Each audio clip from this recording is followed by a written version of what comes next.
abayobozi b'ikigo cy'ishuri ry'imyuga n'ubumenyi ngiro cyitiriwe Mutagatifu Christophe TVET cyo mu murenge wa Rwinkwavu mu karere ka Kayonza, aho ngaho n'ubundi ni mu ntara y'Iburasirazuba nk'uko mwese muri kubyumva.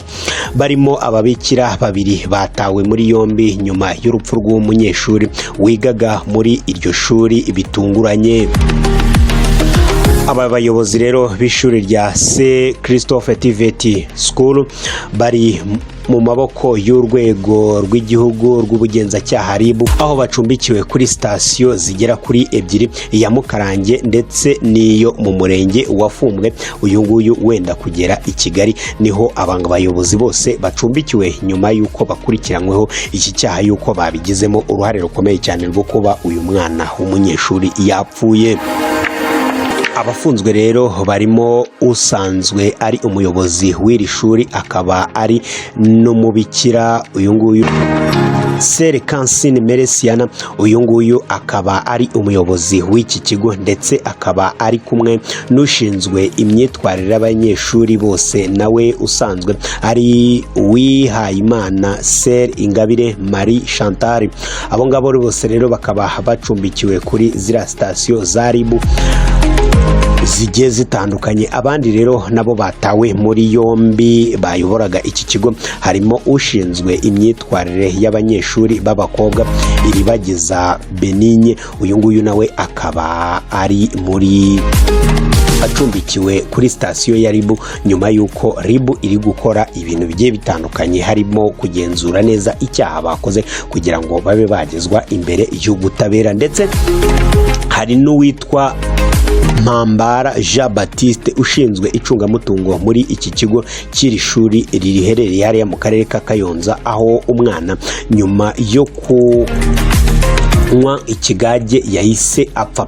Batawe muri yombi rero nyuma y'urupfu rw'umwe mu banyeshuri biga muri iri shuri rya Christophe TVET wapfuye nyuma yo kunywa ikigage bahawe n'iri shuri. Bikekwa yuko rero icyo kigage banyweye aricyo cyahise kimuhitana, kuko hari n'abandi bakirwaye n'ubundi mu banyweye muri icyo kigage. Ababihaye Imana rero nibo ngo bateguye iki kigage kandi bemerera ubuyobozi bw'ishuri kuba banywa iki kigage, rero akaba ari nacyo cyaba cyamuhitanye, bikaba bikomeje gukorerwaho iperereza. Aya makuru rero yitabwa muri yombi yaba bihaye Imana b'abagore bo mu bwoko bw'abamansera, byemejwe n'umuvugizi mukuru wa RIB Dr Murangira Thierry. Uyu nguyu akaba yavuzwe yuko rero bafunzwe kugira ngo hakorwe iperereza. Yagize ati bafunzwe mu rwego rw'iperereza kugira ngo hamenyekane icyateye urupfu rw'uyu mwana w'umunyeshuri n'abandi ndetse bakaba bakirwaye.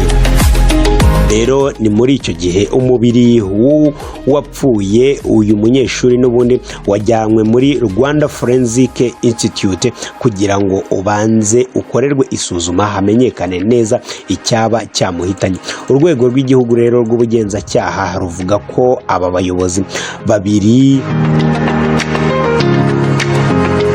ruvuga yuko aba bayobozi ba ririya shuri bari mu maboko y'urwego mu gihe hagikorwa iperereza ndetse na dosiye kugira ngo ishyikirizwe ubushinjacyaha kugira ngo babe bagezwa imbere y'urukiko. Ni urupfu rero rubabaje cyane ku banyeshuri ndetse n'abandi banyarwanda bagiye batandukanye, kubera yuko abari abanyeshuri bakirwaye. Ntabwo tuzi neza niba hari n'undi utari bupfe, kuko ngo harimo abarembye cyane, abandi bakiri kwa muganga, abandi bari kugenda boroherwa, ariko umwe we akaba yamaze gupfa hakiri kare. Ibyo rero biteye inkeke kuba abamansera bagaburiye abanyeshuri ibintu biri kugenda bibica, abandi bakaba barwaye, ariko nabo baraza kubiryozwa kubera yuko bamaze kugezwa mu maboko ya RIB kugira ngo harebwe niba babigizemo uruhare cyangwa se nta ruhare babigizemo. Ni ibintu bikomeje kugenda rero bivugwa ahantu henshi cyane kandi bibabaje cyane. Natwe twahisemo kubigarukaho hano kuri Wasamu TV Show. Icyo tubasabye ni ugukora subscribe kugira ngo tujye tubana umunsi ku munsi. Mugira amahoro.